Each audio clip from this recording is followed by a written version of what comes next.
Welcome back to 5 Stitches Crochet, where we keep it simple. And now we are going to start with a basic single crochet. I'm going to change colors so that you can more easily see the progression and what the different stitches look like as I go. I'm sorry this isn't a very exciting color.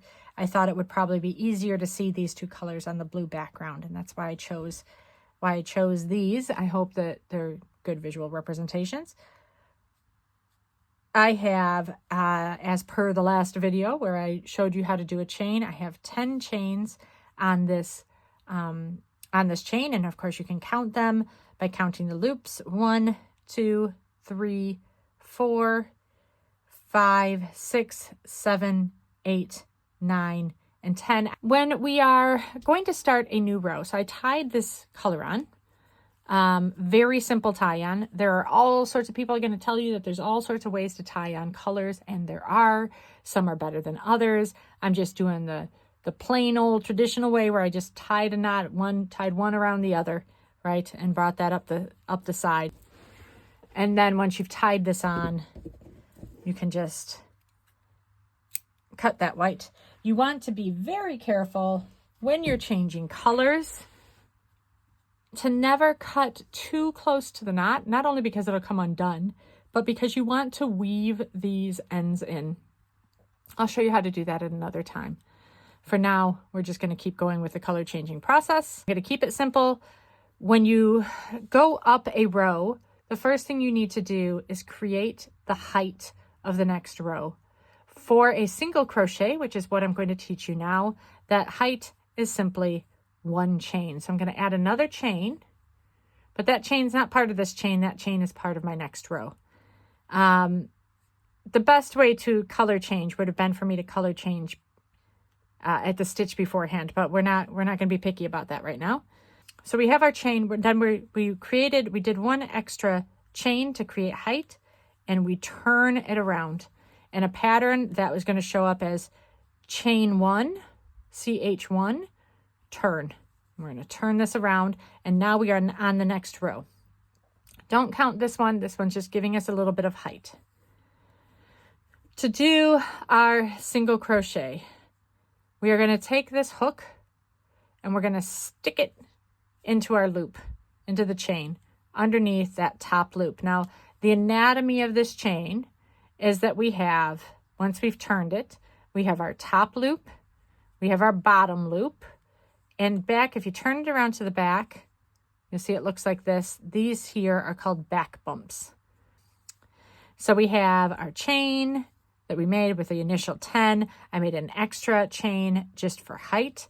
So that's going to kind of fold up when we do our turn, which we've done. And now I've still got my chain between my thumb and my index finger.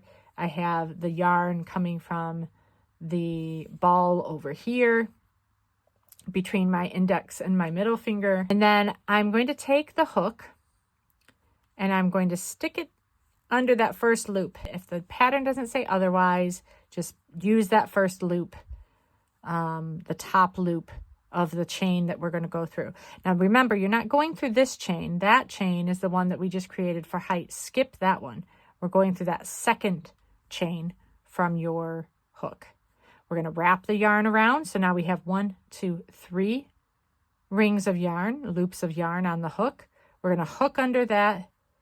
We're going to grab that yarn that's coming from the skein by the hook so that it comes through, and we're going to pull it through the loop of the chain that we just put the hook through.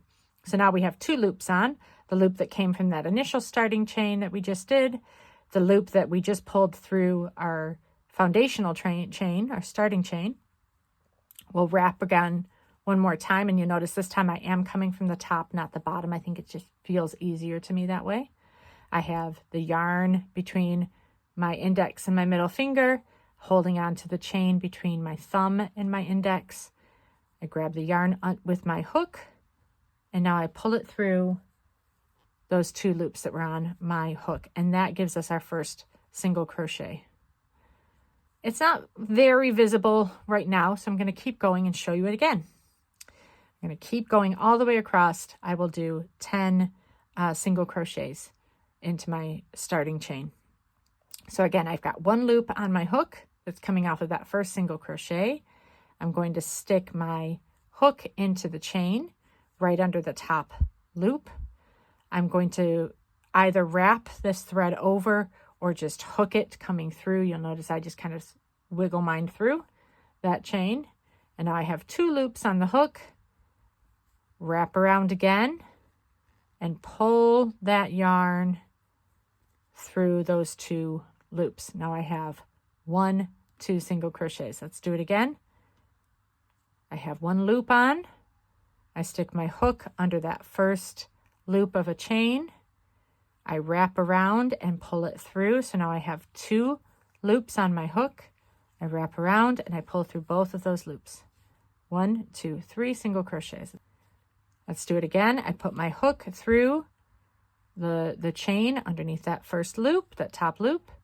I wrap around and pull that yarn through that loop. So now I have 2 loops. Wrap around again and go through both loops.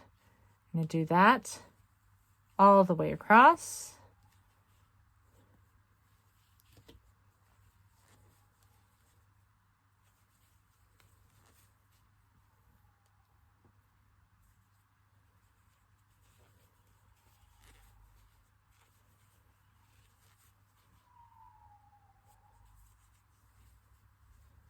And there we are.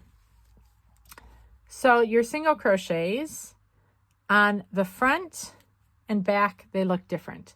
And that can be important for determining the right side and the wrong side of your piece of work, to know where you are. So a single crochet in the front, it kind of looks like a little V with a chain on top, right? So this looks very similar to that starting chain that you did, doesn't it? But it has these little V's here. That is your little single crochet.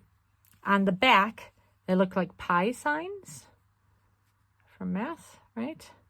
You have 2 kind of strands of yarn there, and then you got your little pi there. Those are your single crochets, and you can count them in much the same way that you did your chains, since you've got these loops, right? You've got 1, 2, 3, 4, 5, 6, 7, 8, 9, and 10. 10 single crochets.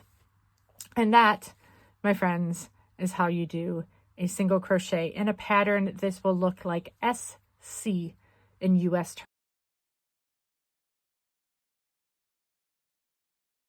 terms for a single crochet.